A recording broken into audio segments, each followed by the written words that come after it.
Geldik çıktık başka yere şeyler, restoran. Orada biraz pisiydi. Öyle bu Gördüm. Evet.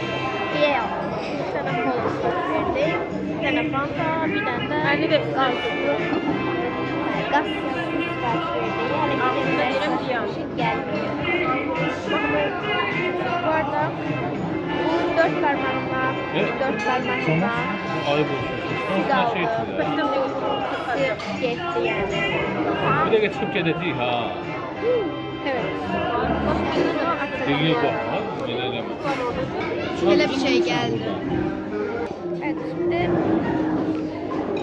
yukarıda içinde etli, mayonezli, bilmiyorum neyse.